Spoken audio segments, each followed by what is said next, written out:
அனைவருக்கும் வணக்கம். நான் விஜயதரன். இந்த என்ன பார்க்க போறோம்னு சொன்னா 2024 இலங்கை ஜனாதிபதி தேர்தல். இதுவரைக்கும் இல்லாத வகையில வேட்பாளர்கள் களத்தில் இருக்காங்க. இதுவரைக்கும் இலங்கை தேர்தலிலேயே ஜனாதிபதி தேர்தலில் இவ்வாறான அதிகமான வேட்பாளர்கள் நின்றதே இதுதான் முதல் தடவை. இதற்கு முன்பாக நீங்க பார்த்தீங்கன்னு சொன்னா இலங்கையில ஒன்று சுதந்திர கட்சி இருப்பாங்க, இல்லைன்னு சொன்னால் ஐக்கிய தேசிய கட்சி இருப்பாங்க. ரெண்டு கட்சிக்கும் ஆதரவாக கட்சிகள் இருக்கும். எலெக்ஷனுக்கு வருவாங்க, ஒரே ஓட்டுரிமை இருந்தது. இப்போ நம்ம விரும்பினருக்கு ஓட்டு போடலாம், இல்லை இன்னொரு ஆளுக்கு ஓட்டு போடலாம். ஜெயிக்கிறவங்க வெற்றியாளர் தான் அறிவிப்பாங்க. ஆனால் இந்த முறை அப்படி கிடையாது. இன்னுமே எங்கள் மத்தியிலே மிக குழப்பமான ஒரு ஆறுக்கு ஓட்டு போடுறது என்ன நடக்குதுன்றே புரியலை. இந்த முறை தான் இந்த ஜனாதிபதி தேர்தல் மிகவும் ஒரு குழப்பமான நிலையில் இருக்குது. நீங்கள் இதில் கமெண்ட் பண்ணலாம். ஈழத்தில் யார் யார் பிறந்தீங்களோ அவங்களோட பிள்ளைகள் இல்லை வெளிநாட்டில் இருப்பீங்க, உலகத்தில் இருப்பீங்க, எல்லாரும் ஈழம் உங்களுக்கு உரிமையானது. இந்த வீடியோவில் கமெண்ட் பண்ணுங்கள், நீங்கள் யாருக்கு ஓட்டு போட விரும்புகிறீங்க. பிரச்சனை இல்லை, பார்ப்போம். என்னை பொறுத்த மாட்டேங்க இன்னுமே தெளிவான மனநிலையில் இல்லை. ஏன்னு சொன்னால் ஏகப்பட்ட கட்சிகள் இருக்குது, ஓட்டுகள் பிரிக்கப்படும்.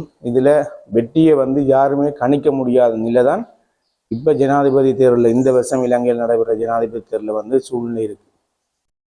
ஏன்னு சொல்லி பார்த்தீங்கன்னு சொன்னால் முக்கியமாக இதொன்று பார்க்கணும். ஏன்னு சொன்னால் இன்னுமே மக்களுக்கு எப்படி ஓட்டு போடணும்ன்ற ஒரு தெளிவு கூட இன்னும் வரையில். ஏன்னு சொன்னால் முதல் தடை அடையாளம் போட்டால் ஓகே, போட்டுட்டு வந்துடும், பிடிச்ச ஒரு ஆளுக்கு ஓட்டு போடுறேன். இப்போ நான் கேள்விப்பட்டு நான் விசாரித்த அளவுக்கு நீங்கள் ஒரு ஜனாதிபதியை தேர்வு செய்ய போகிறீங்கன்னு சொன்னால் தடை அடையாளம் போடலாம். எங்களுக்கு முதலாவது ஒரு ஜனாதிபதியை தேர்வு செய்கிறோம், எங்களுக்கு ரெண்டாவது மூன்றாவது ஒரு ஆளை வரணும்னு நாங்கள் ஆசைப்படுறோம்னு சொன்னால் அந்த முதலாவது தேர்வு செய்கிற ஆளுக்கு நேர ஒன்றுன்னு சொல்லி போட்டுட்டு நான் ரெண்டாவது மூன்றாவது ஒரு ஆள் வரணும்னு விரும்புகிறோம்னு சொன்னால் 2 3 பக்கத்தில் போடணும்னு சொல்லி அதுக்கான இடம் வழங்கப்பட்டிருக்குன்னு சொல்லியிருக்காங்க. முதலாவது ஜனாதிபதி ரெண்டாவது ஜனாதிபதினு சொல்கிறதெல்லாம் நீங்கள் உடனே எடுத்துக்கொள்ளக்கூடாது. வேட்பாளரை தான் நான் சொல்கிறேன். என்னென்னு சொன்னால் வேட்பாளர் ஜனாதிபதி வேட்பாளராக நிற்கிறவங்கள உங்களுக்கு யார் ஒரு ஆளுக்கு ஒரு ஆளை பிடிக்கும் அதை தான் சொல்கிறேன். இப்போ ஒரு ஆளுக்கு ஒரு முதலாவது ஜனாதிபதியாக ஒரு ஆளை வரணும்னு விரும்புகிற நீங்கள் முதலாவது இலக்கத்தையும் இப்போ நீங்கள் விருப்பு வாக்குன்னு சொல்கிறாங்கல்ல அதை நீங்கள் ரெண்டாவது மூன்றாவது தெரிவு செஞ்சு ரெண்டாவது இன்னொரு ஆளுண்டா இன்னொரு ஆள் மூன்றாவது தெரிவு செஞ்சு நம்பரை இட்டுக்கொள்ளலாம். இதுதான் அதில் இப்போ தேர்தல் இந்த முறை தேர்தல் போடுற விதம்னு சொல்லி நான் கேட்டு தெரிஞ்சு கொண்ட விதத்தை நான் உங்களுக்கு சொல்கிறேன். இன்னும் உங்களுக்கு பயனுள்ளதாக இருந்தால் அதை பெற்றுக்கொள்ளுங்க. இன்னொன்று உணர்வு ரீதியாக பார்த்தா நாங்கள் ஒரு மென்டாலிட்டி இருப்போம், நான் இன்னாருக்கு தான் ஓட்டு போடணும்னு சொல்லி. ஆனால் இப்போ இந்த இலங்கையின் சூழ்நிலை கருதி ஓட்டு போடுறோம்னு சொன்னால் நாங்கள் இன்னொரு மென்டாலிட்டியோடு இருப்போம்.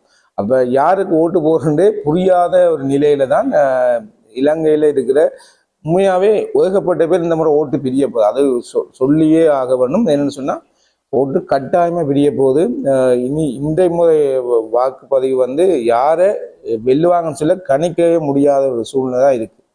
அதன் அடிப்படையில் யார் வேணாலும் ஜனாதிபதியாக வரக்கூடிய வாய்ப்பு இருக்குது. அதனால உணர்வு ரீதியாக நீங்கள் ஓட்டு போட போறீங்களா இல்லை இலங்கை சூழ்நிலை கருதி ஓட்டு போட போறீங்களான்னு சொல்லி கட்டாயமாக கமெண்ட் பண்ணுங்க. அதன் அடிப்படையில் மக்கள் என்ன கருத்தோடு இருக்கிறீங்கன்னு பார்ப்போம். அதன் அடிப்படையில் கொண்டு தான் நாங்களே வாக்கு செலுத்த இருக்கிறோம். கட்டாயமாக நீங்கள் என்ன மாதிரின்னு சொல்லி கமெண்ட் பண்ணுங்க. நாங்கள் அதுக்கு உடனே நினைக்கலாம் நாங்கள் அந்த கட்சி நாங்கள் எந்த கட்சிக்கும் சார்புடையாது, நாங்கள் தமிழன், எங்களுக்கு உணர்வு ரீதியாக ஓட்டு போடணும்னு சொல்லி முடிவெடுத்தோம்னு சொன்னால் நாங்கள் உணர்வு ரீதியாக தான் ஓட்டு போடுவோம். அதில் எந்த மாற்று கருத்தும் கிடையாது.